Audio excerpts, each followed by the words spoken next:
Hi there. How's it going, my friend? This is John. We are going to talk about the 9 test-taking strategies to keep in mind to pass the PMI-PBA exam. Choosing the correct answer on your exam every single time is not only possible but easier than you would think. Let's go through these strategies. First one, think first. That's our first strategy. So when you're reading the question on the exam, you're coming up with the answer in your head first before looking at the 4 answers provided. The benefit of doing this is that you don't allow the wrong answers to crowd your head. So if you come up with the answer independently and you see it in the 4 choices given to you, then you know that you have the right answer already. Got that? Okay, let's go to the second strategy. The second strategy says answer first. So this answer first strategy is where you read the list of the 4 choices that you've been given first. Then you read the last sentence of the question. And then you would read the entire question. This works very well for long-winded situational questions because usually the long-winded situations has no question at all, but it's there to just give you a scenario that has nothing to do with what they're asking for in the question. In other words, they're just trying to muddy up the water. So when you read the last question, after reading the list of 4 choices, many times you will already have a good idea of what the answer to the question is. So for example, they will give you a long-winded scenario, and in the end they may ask you what a fishbone diagram is. PMI can do a lot to trick or confuse the test taker. So when you use the answer first strategy, you can get to the answers to these questions rather quickly. Our third strategy is the process of elimination. You've heard that before, right? The process of elimination. We use the process of elimination in order to determine the right answer. So let's say you are given 4 multiple choice answers. In using this process of elimination, let's say you know that choice A and choice B are probably not right. So then you're left with choices C and D, and then you can pick up the correct answer from there. If you still really don't know the correct answer, you can always skip the question and come back to it later. The benefit of doing that is that sometimes the latter questions on the exam will give you the answer or give you the clue to the question that you have skipped earlier. So if you don't know something, don't get stuck on that. Just move on to the next question. Our 4th strategy is be aware of absolutes strategy.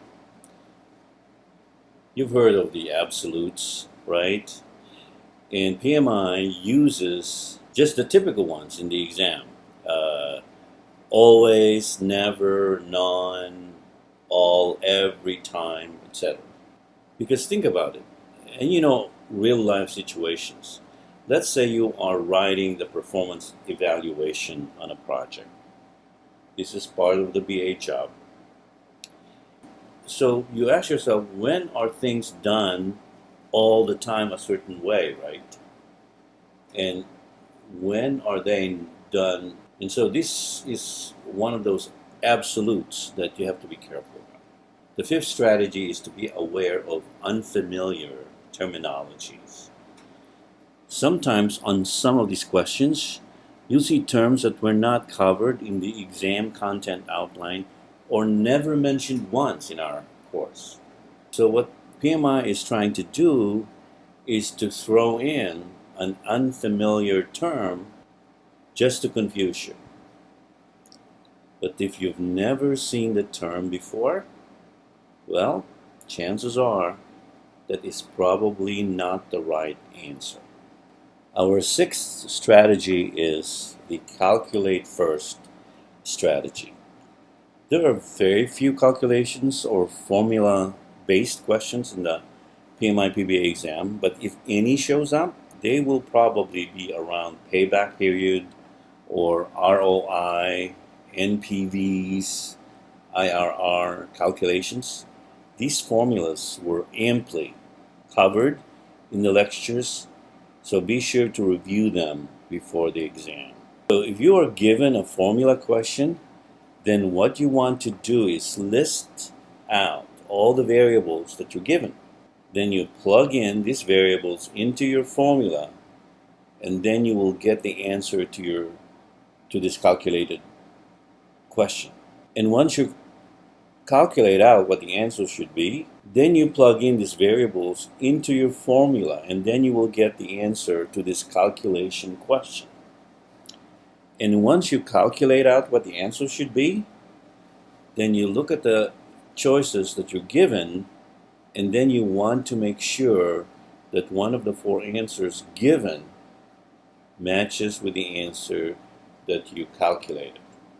So when you calculate first, you're almost doing a spot check, right? To verify that you're getting the correct answer. Seventh strategy is the first impression strategy, also known as the gut call. So if you're unsure, then go with your gut, as you've heard that before.